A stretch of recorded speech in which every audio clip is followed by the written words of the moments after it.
Quả là một vị trí quan sát tuyệt vời đến kinh ngạc. Các bạn có thể nghĩ đây là kết quả của hiệu ứng hình ảnh ở phim trường Hollywood, nhưng không, đây là hình ảnh thật.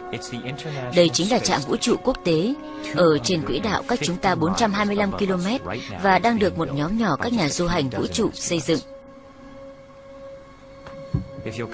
Hãy cùng tôi khám phá những điều kỳ lạ mà nhóm phi hành gia này đang làm. Được rồi Chris, tôi quay lại đây. Tôi nghe rồi. Chỗ này đẹp quá. Thật đáng kinh ngạc.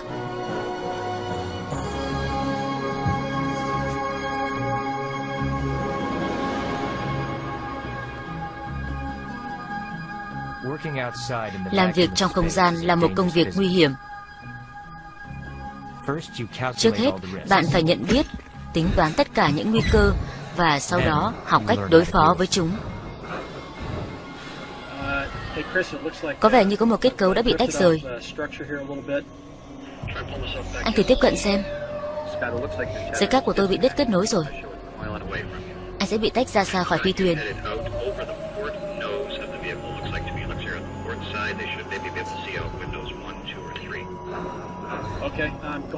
Tôi sẽ dùng thiết bị an toàn nhé. Tôi đồng ý. Tôi sẽ dùng thiết bị điều khiển. Tôi thấy rồi.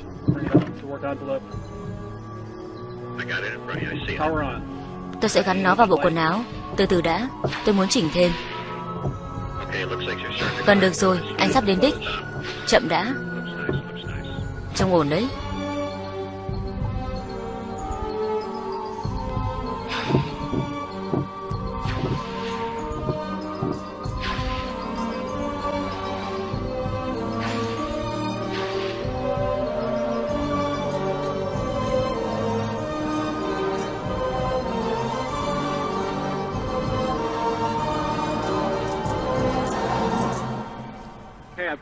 Tôi nắm được rồi. Chân anh không bị vướng. Tôi đã quay lại được trạm. Trông ổn đấy. Mọi thứ đều chắc chắn. Chân anh không bị vướng phải vật nào cả. Với các bạn và tôi, phòng thí nghiệm thực tại ảo ở trung tâm vũ trụ Johnson trông có vẻ giống như một trò chơi điện tử tối tân. Bật thiết bị trở lại, quay về đường biên. Nhưng nếu bạn là Scott Berezinski và Chris Hadfield, đây chính là nơi bạn học cách thoát khỏi cơn ác mộng tồi tệ nhất.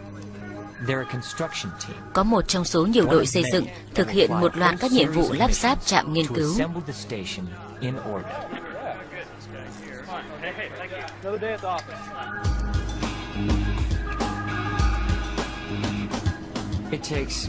Cần rất nhiều phần thiết bị để hoàn thành một trạm nghiên cứu không gian. Một số rất lớn và nặng đến nỗi chỉ có thể nâng lên và lắp ráp từng chiếc. Nó được thiết kế và chế tạo bởi hàng ngàn người từ 16 quốc gia khác nhau. Một số bộ phận được kiểm tra tại trung tâm vũ trụ Kennedy bang Florida này, những phần khác được làm ở Nga. Chúng sẽ được ghép nối với nhau trong không gian. Trạm vũ trụ đầu tiên được thiết kế và chế tạo ở Nga. Nó có tên là Zarya và sẽ được phóng lên không gian bằng một quả tên lửa proton có lực đẩy 1.134 tấn. Bạn sẽ không muốn ở gần khi thiết bị này được kích hoạt.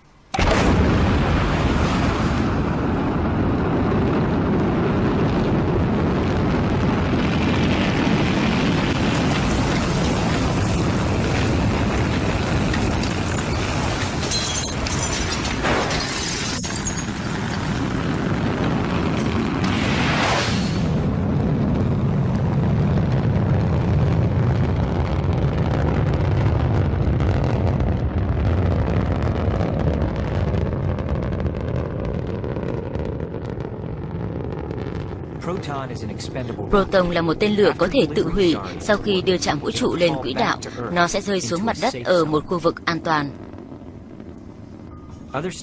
Những bộ phận khác sẽ được hoạt động hiệu quả nhờ vào một thiết kế khác biệt. Đây là con tàu con thoi của NASA. Trông nó như một chiếc máy bay vận tải tối tân.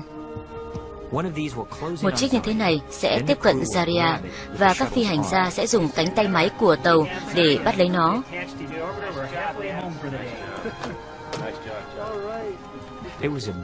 Đó là một thời khắc quan trọng mà bất kỳ ai cũng không muốn bỏ lỡ, đặc biệt là với Nancy Curry, người điều khiển cánh tay.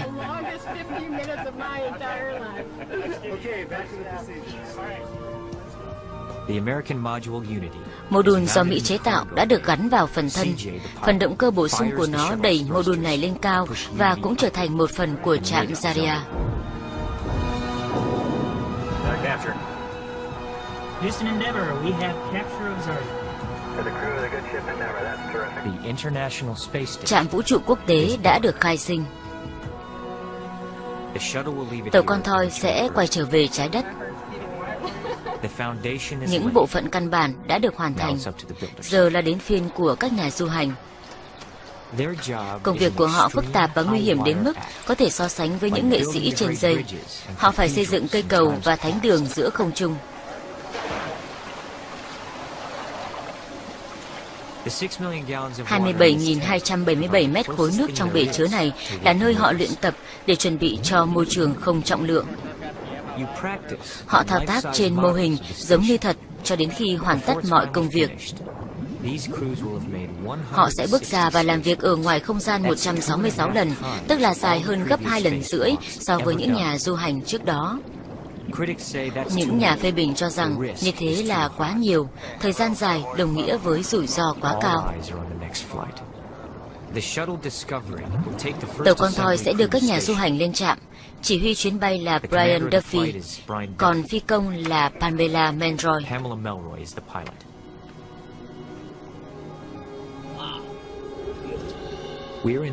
Chúng ta đang ở trên quỹ đạo, cách mặt đất 420 km. Trạm không gian cách máy quay khoảng 12 mét. Dưới kia là châu Phi. Chúng tôi đã sẵn sàng để kết nối với ngôi nhà trên không gian.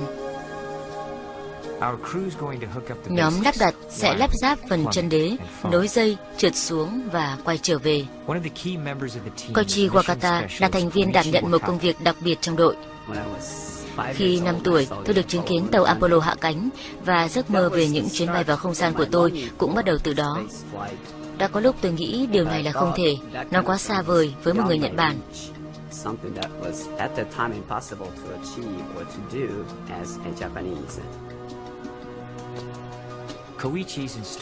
Koichi đang nhìn vào trái tim của trạm hòa bình.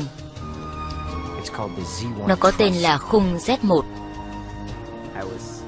Tôi điều khiển cánh tay robot thật chậm vì Z1 nặng tới 8 tấn.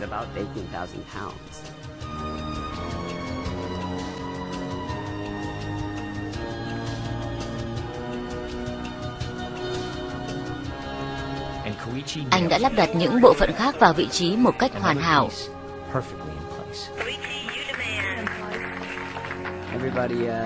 Mọi người bắt đầu chúc mừng tôi. Họ nói tôi là người hùng. Cảm giác thật tuyệt vời.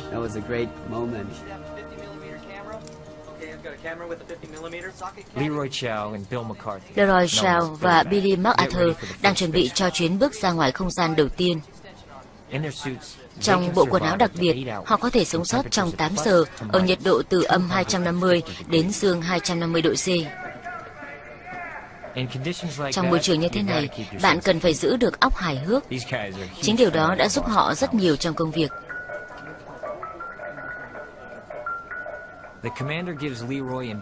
Chỉ huy trưởng đang tiễn Leroy và Billy Mac bên cạnh chiếc cửa ngăn không khí trước khi họ bước ra ngoài. Đội thứ hai sẽ giúp họ đóng cửa. Nhiệm vụ đầu tiên của những nhà du hành là lắp đặt và vận hành anten liên lạc của trạm.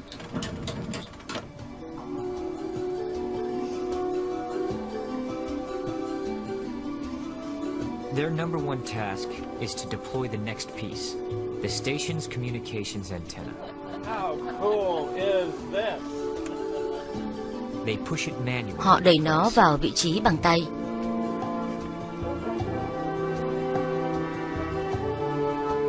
The all-important Nó chính là chiếc điện thoại nối từ mặt đất lên trạm.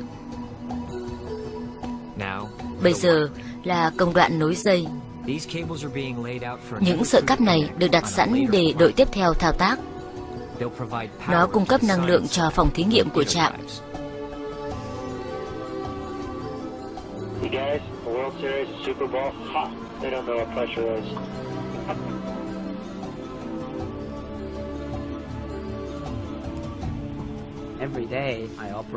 Mỗi ngày tôi vận hành cánh tay máy, một đầu của nó nắm lấy chân nhà du hành vũ trụ và giúp anh ta đến vị trí cần thiết để thao tác.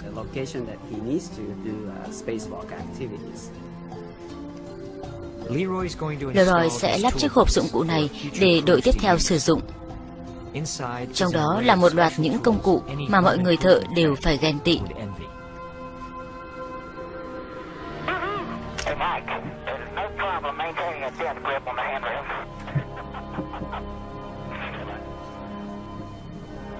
It's a strange feeling. My toes are curling right up. All right.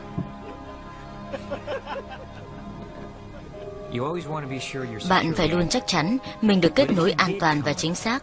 Nhưng nếu có bất trắc xảy ra thì vẫn còn một thiết bị có thể cứu mạng bạn. Đó là một bộ thiết bị cá nhân có tên là Safer. Nó được gắn ở lưng nhà du hành và giúp họ quay về vị trí an toàn. Chúng ta đang thử sử dụng nó trong một phòng thí nghiệm thực tại ảo. Còn bây giờ là trong thực tế.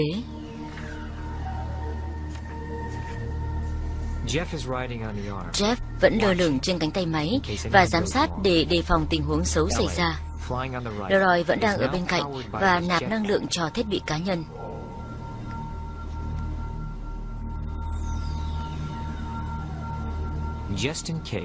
Để an toàn, anh được nối với một sợi dây.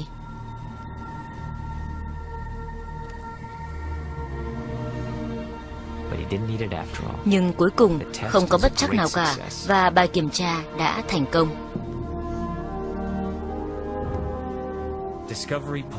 Tàu con thoi đã trở về, để lại trạm quốc tế trên quỹ đạo.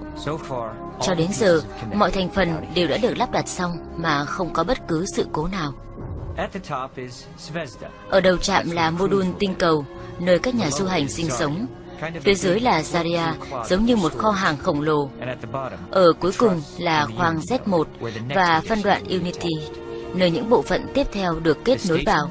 Trạm vũ trụ này đã sẵn sàng tiếp đón con người. Chúng ta đang ở Kazakhstan, tại sân bay vũ trụ của Nga. Yuri Gagarin, nhà du hành vũ trụ đầu tiên đã bay lên vũ trụ từ nơi này. 40 năm sau, những con người này vẫn chuẩn bị sống một thời gian dài trên vũ trụ. Hai trong số họ là người Nga, Yuri Evganka và Sergei Krikolov. Trưởng phi hành đoàn là Bin Sofet, vợ của ông. Beth là huấn luyện viên thể lực của du hành. Tôi thật may mắn khi được đến đây với tư cách là huấn luyện viên của ông ấy, trong khi những gia đình Nga thì phải ở lại thành phố ngôi sao.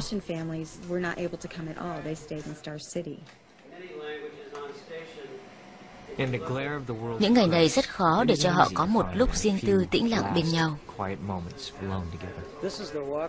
Chúng tôi thường đi dạo dọc con đường dưới những tán cây này. Đó là những khoảnh khắc tuyệt vời của chúng tôi. Khi Sofet và tôi đi dạo dọc con đường nhiều cây này, tôi biết đây là thời khắc lịch sử. Chồng tôi và tôi đã làm việc cật lực để đến được đây. Khi nghĩ về những người sẽ tham gia vào một sự kiện trọng đại, trong đó có chồng tôi biết mình cũng được làm một phần của sự kiện ấy.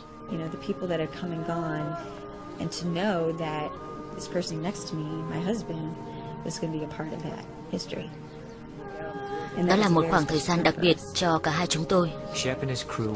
Nhóm của Sofet sẽ lên vũ trụ và ở lại trong 4 tháng.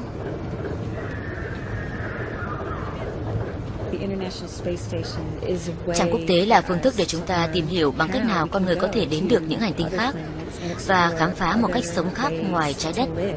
Điều đó thật thú vị và tôi cũng ước mình được tham gia.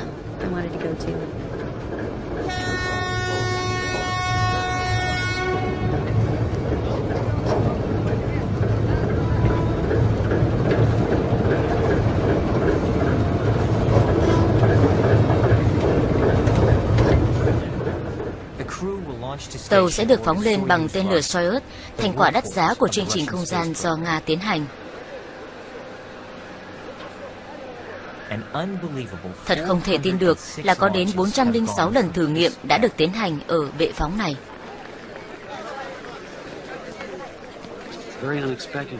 Tôi cảm thấy rất đặc biệt khi có hàng trăm người Nga vây quanh mình và mong rằng những người Mỹ sẽ cất cánh thành công.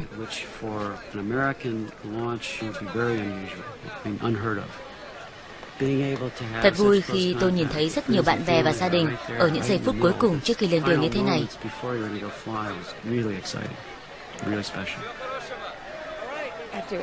Sau tất cả những gì đã trải qua, anh đã có mặt ở ngày phóng tàu lên quỹ đạo. Trông anh thật hạnh phúc.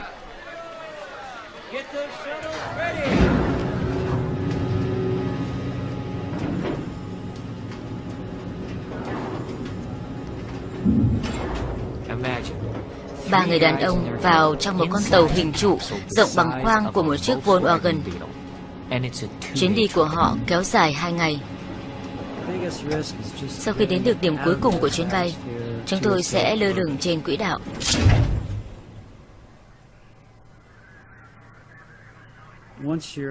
Lúc ấy chúng tôi có thể ngả lưng ra sau ghế mà thở phào rằng chuyến đi đã thành công.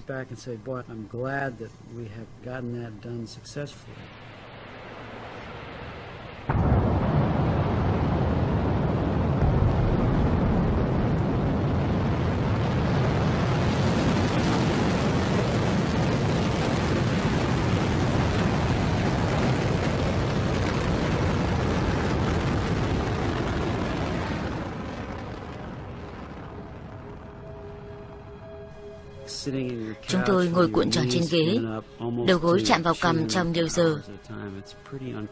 Điều đó là khá khó chịu. Tuy nhiên, Soyuz là loại tên lửa đáng tin cậy. Nó có thể đưa chúng tôi lên vũ trụ và trở về ngay cả vào một ngày thời tiết xấu. Ngôi nhà của họ sẽ tối tăm khi họ đến nơi, nên họ không biết trước ngọn đèn nào sẽ đợi họ.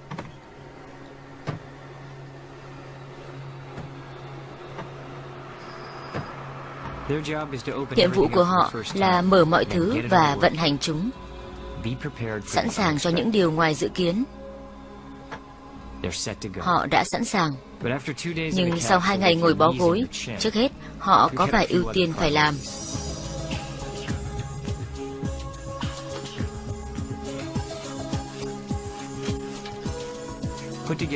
Sergei đã có 1 năm rưỡi trong không gian. Ngoài ra, anh còn là chỉ huy hải quân, vậy nên anh biết rõ cách thức tiến hành công việc ở đây.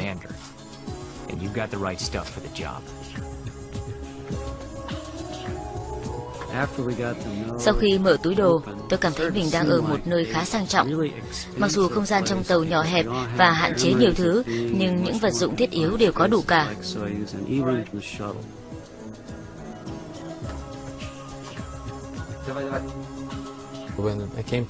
Lần đầu tiên đến với khoang tinh cầu, tôi đã có cảm giác như ở nhà. Đó sẽ là nơi chúng tôi sống và làm việc trong một thời gian dài.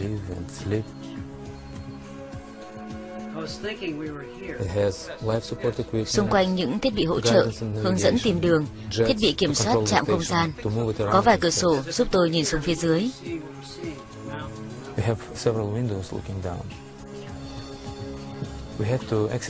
Ngày nào chúng tôi cũng phải luyện tập để duy trì thể lực.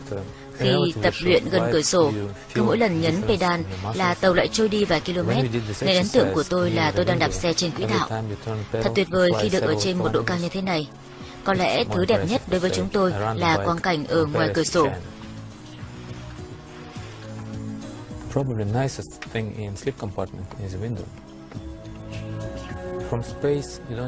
Từ không gian nhìn xuống, bạn không thấy đường biên giới nào cả. Không phân biệt được Mỹ và Mexico. Bạn chỉ cảm thấy mình thuộc về loài người, chứ không phải là người từ nước này hay nước kia.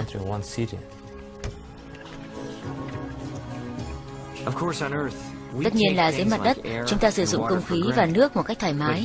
Nhưng ở trên không gian, mọi thứ đều có hạn. Bạn không thể sống thiếu nước, nên phải liên tục tái sử dụng.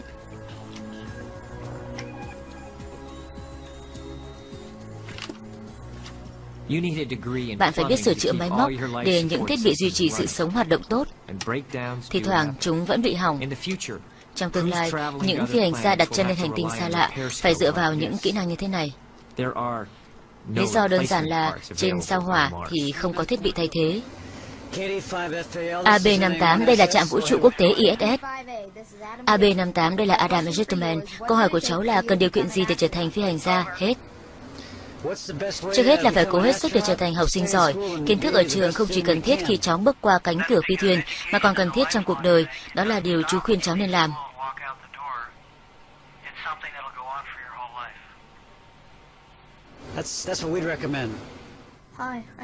Xin chào, cháu là Sam Malawi. Việc tắm và uống nước trên không gian được tiến hành như thế nào ạ? Qua radio, trẻ em khắp thế giới có thể nói chuyện trực tiếp với phi hành đoàn về mọi vấn đề chúng thắc mắc. Chắc chắn là sẽ có một ấn bản khổng lồ để ghi lại tất cả những thắc mắc này. Tại trung tâm vũ trụ Kennedy, người ta đang chuẩn bị phòng thí nghiệm khoa học cho trạm vũ trụ. Có lẽ đây là bộ phận quan trọng nhất của trạm, và nó sẽ được gắn trực tiếp vào khoang chứa hàng của Zarya.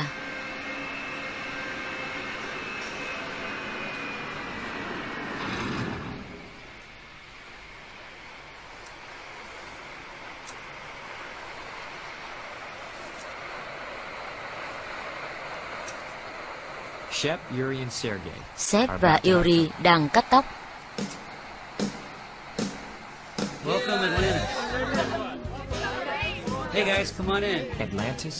Atlantis là đây. Phòng thí nghiệm được tất cả chờ đợi. Giống như trẻ con lần đầu vào cửa hàng kẹo, nhóm lái tàu con thoi rất vui sướng được khám phá nơi này.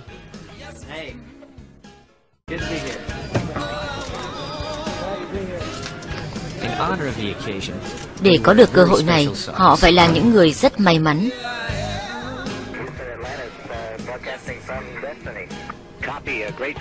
Hãy ghi lại những giây phút này. Phòng thí nghiệm có vẻ có mùi và có cảm giác là một nơi rộng rãi và khá đủ tiện nghi. Công sức mà chúng ta vất vả bỏ ra cũng xứng đáng với những gì có ở đây. Chúng tôi bắt đầu chuyển hàng hóa, trong đó có cả nước sang trạm. Kia là túi nước và đây là một phụ nữ. Every now and then we bring them a woman.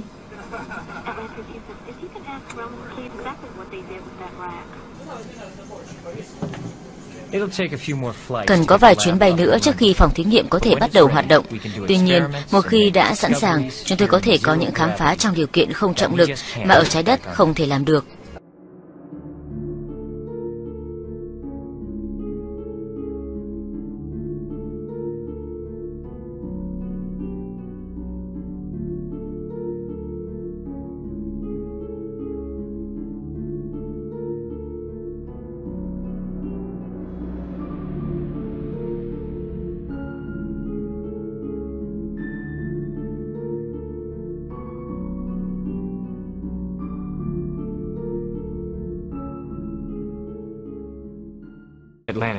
Atlantis rời xa khỏi khoang chứa hàng của trạm.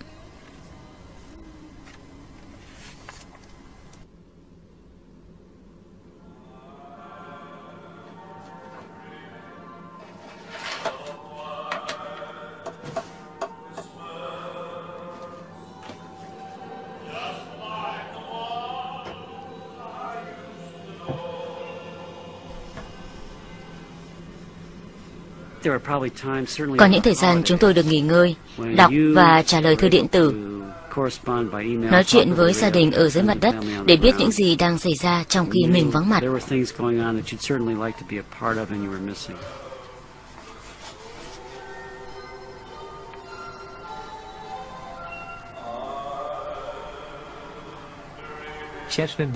Sep đang bận rộn mơ đến một món quà bất ngờ dành cho Beth vào dịp Giáng sinh. Tên nó sẽ là thuyền trưởng. Tôi bế chú chó nhỏ lên và biết rằng đó là quà Giáng sinh của Sep. Chú chó tên Jack cũng nhớ Sep và nó được tặng một cặp sừng mới tinh. Khi Sep đi vắng, Jack là người bạn tốt của tôi, còn thuyền trưởng là món quà đặc biệt từ không gian.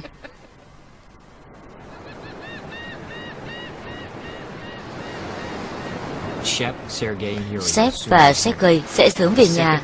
Nhóm du hành gia thứ hai sẽ thay thế họ. Hãy tưởng tượng bạn sẽ cảm thấy gì chỉ vài giờ trước khi cất cánh. Bãi biển gần sân bay vũ trụ vào buổi sớm là một thiên đường dành cho Susan Hale. Khi đi dọc bờ biển, tôi để tâm hồn mình lang thang theo những con sóng. Tôi biết ngoài kia có những con cá heo. Đó là một trong những thứ mà tôi sẽ không được ngắm nhìn trong vài tháng. Tôi nhận ra là mình sẽ rất nhớ thế giới này. Tôi thấy hơi nhớ nhà, mặc dù vẫn còn chưa rời xa trái đất.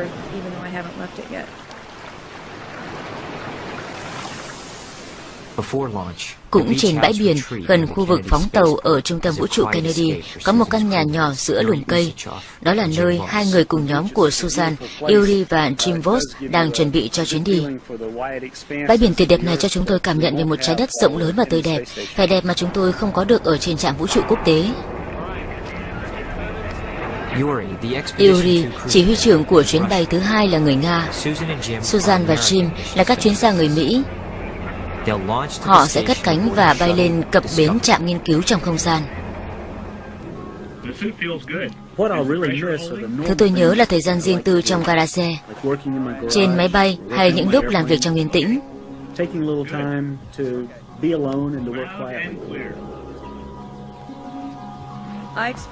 Tôi mong muốn khi lên trên kia, mỗi tối trước khi đi ngủ, tôi sẽ viết vài lời dành cho mọi người. Và hy vọng là nó sẽ đến tay họ khi tôi đang ngủ, để mọi người viết thư trả lời vào hôm sau. Điều thú vị khi được huấn luyện cùng nhau trong 3-4 năm liền là tôi và Jim đã trở thành người một nhà. Chúng tôi có khả năng cảm nhận được cảm xúc của nhau, đến mức mà nếu một trong hai người gặp khó khăn và cần giúp đỡ, người kia sẽ hiểu ngay.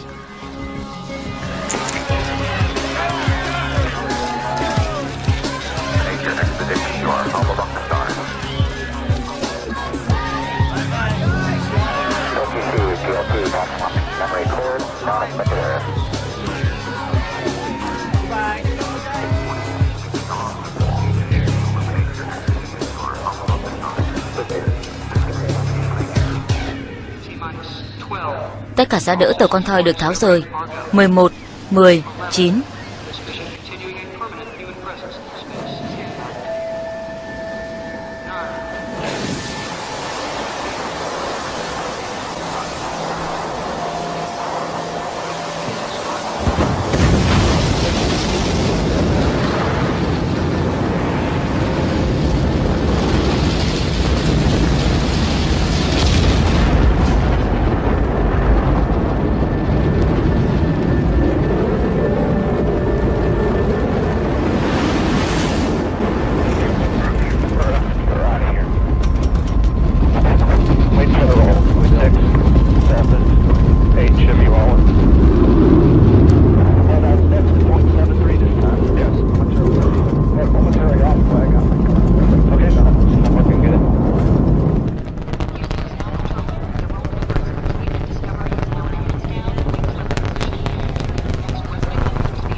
Hai ngày sau, tàu con thoi Discovery đã đến gần vị trí của trạm vũ trụ quốc tế. Shepard và các cộng sự chứng kiến một cảnh tượng kỳ diệu từ cửa sổ. Ấn tượng đầu tiên của tôi khi lên trạm là trời ơi, nó lớn quá. Và sau đó là ấn tượng về khối lượng công việc mà nhóm đi trước đã hoàn thành để chuẩn bị cho phòng thí nghiệm.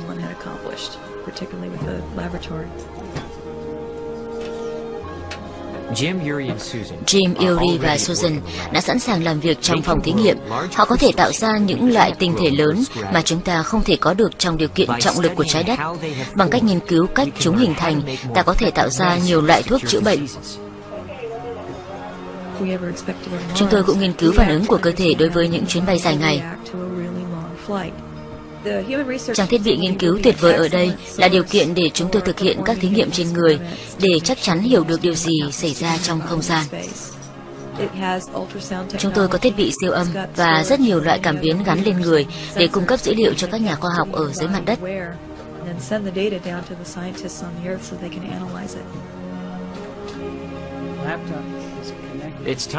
Giờ là lúc chỉ huy trưởng đang tóm tắt lại cho nhóm đến sau những thành quả đã đạt được. Sếp và nhóm của anh đã hoàn thành xuất sắc công việc. Họ bàn giao lại một trạm vũ trụ hoàn hảo và trơn tru với những khả năng sẵn sàng được khai thác. Người Mỹ và người Nga đang trao đổi công việc với nhau. Đó là một chương mới trong lịch sử nghiên cứu vũ trụ. Nó phản ánh rõ những gì mà con người có thể làm được.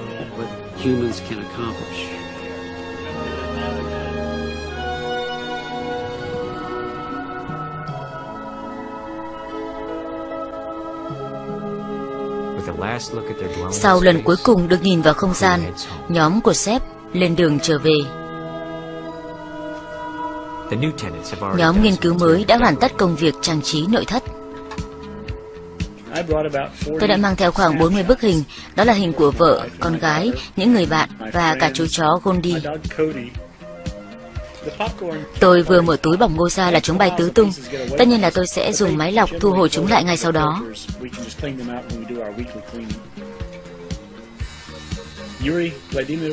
Yuri Vladimirovich là một người có rất nhiều kinh nghiệm. Anh có đôi tay khéo léo chăm chỉ và là một người dễ mến. Hai người đó rất hợp nhau. Mỗi khi người này có ý tưởng là người kia bập vào, cứ như thể đó là bài tập về nhà. Họ là những người cực kỳ chăm chỉ. Sống trong điều kiện không trọng lực thật là tốt, vì bạn có thể trở thành vận động viên vĩ đại nhất. Bạn có thể nhấc chiếc túi đựng nước nặng 30 kg và di chuyển chúng nhẹ nhàng như một chiếc lồng. Với một người không giỏi thể thao như tôi mà có thể làm được những việc phi thường như thế này trong không gian thì thật là tuyệt. It's really nice for someone like me who's never been much of an athlete to be able to do all these superhuman things in space that I normally wouldn't get to do.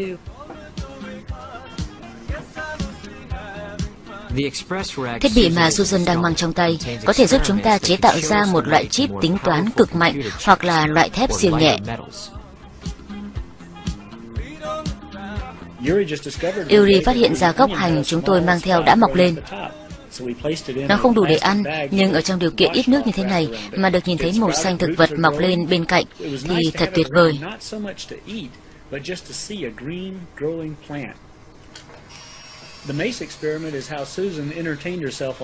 Thí nghiệm quan trọng này cũng là cách Susan giải trí vào dịp cuối tuần. Tôi rất thích thí nghiệm này, những thiết bị có khả năng chuyển động và có bộ não này rất giống đồ chơi trẻ con.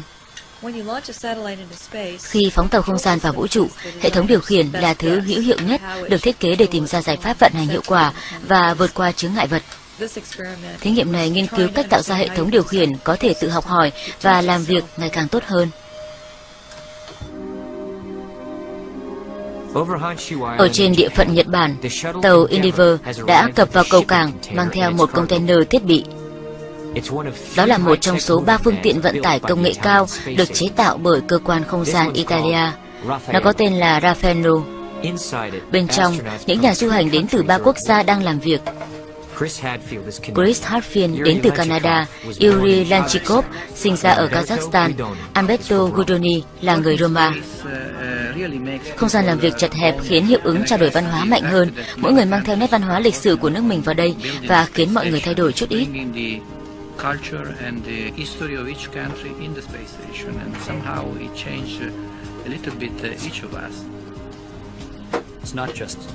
Đây không chỉ là khám phá một nơi ở mới, mà chính xác là phải đấu tranh để thích ứng với một nơi nhiều thử thách. Tôi thấy hạnh phúc vì một phần cuộc đời của mình diễn ra ở đây. Điều gây ấn tượng với tôi là khi thấy các thành viên khác nhìn ngắm trái đất qua cửa sổ. Trái đất lúc này đã hoàn toàn cách biệt với họ.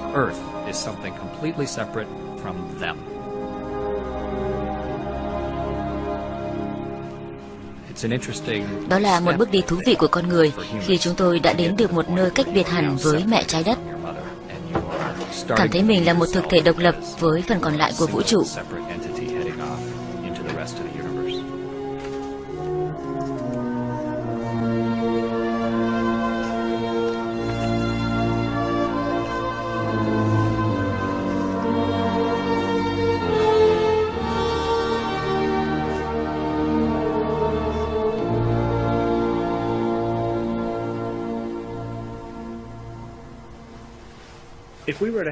Nếu phải rời khỏi trạm vũ trụ quốc tế trong chiếc xe của tàu Soyuz, chúng tôi phải mặc lên người bộ đồ đặc biệt. Tất cả thiết bị đều nằm ở đằng trước. Khi đã mặc lên, bạn phải thu gọn chúng lại, rồi buộc 2 ống cao su xung quanh để giữ áp suất.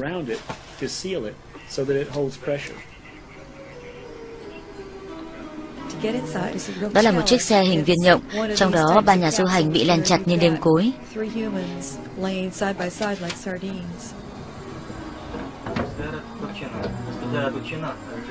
Người Nga cung cấp cho chúng tôi 2 chiếc xe như thế này, nhưng chỉ có một chiếc xe chính được sử dụng. Vậy nên chúng tôi phải rất cẩn thận khi điều khiển chiếc xe vào vị trí.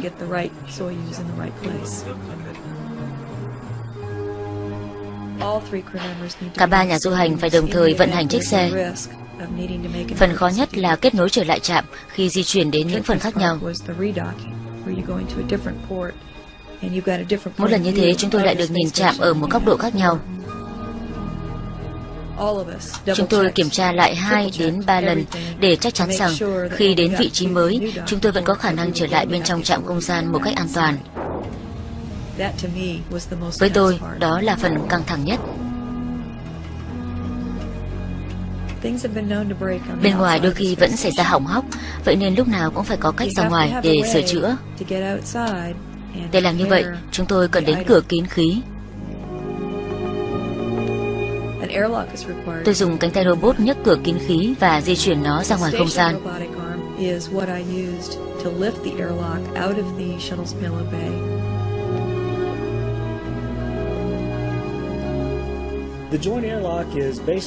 Cánh cửa này giống như một căn phòng đặc biệt hay một mái vòm có hành lang, giúp chúng tôi ra ngoài làm việc an toàn khi không có tàu con thoi ở gần đó.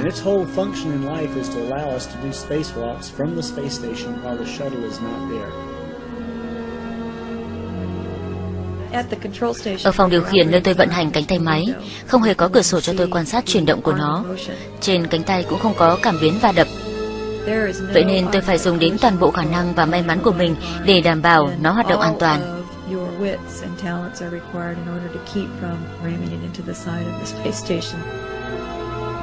Máy quay hình là người bạn đáng tin cậy nhất ở đây.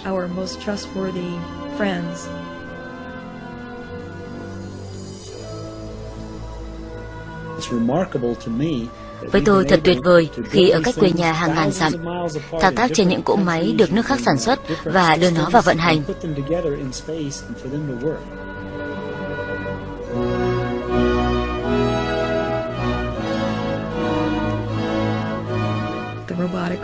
Cánh tay robot hoạt động hoàn hảo. Bạn không thể ước mình có một thiết bị nào tốt hơn thế.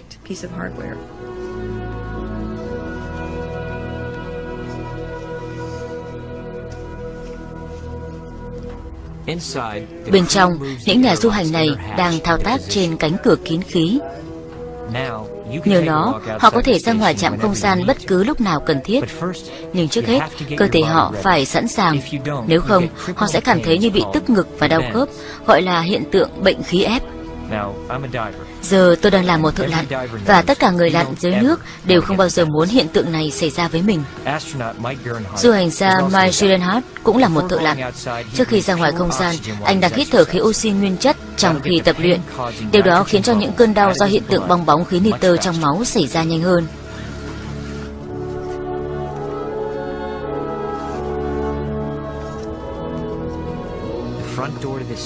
Cửa trước của trạm vũ trụ quốc tế đang mở ra, quá trình xây dựng vẫn tiếp diễn.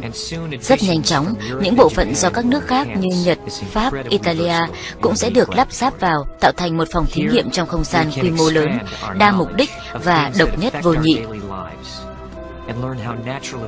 Nó sẽ giúp chúng ta thu được những kiến thức có ảnh hưởng lớn đến đời sống hàng ngày và hiểu những tác động mà con người gây ra đối với môi trường tự nhiên dễ tổn thương. Điều đó làm cho mọi nguy hiểm ở đây trở nên đáng giá, và đôi khi những nhà du hành cũng có dịp để ăn mừng gì đó. Hôm nay là sinh nhật Janet. Anh muốn một ít nước chanh không? Cho tôi một viên kẹo nào. Anh em khó quá. Đây. Còn đây là cho Janet Stever. Let's go Scorch. Scorch. Scorch. Scorch.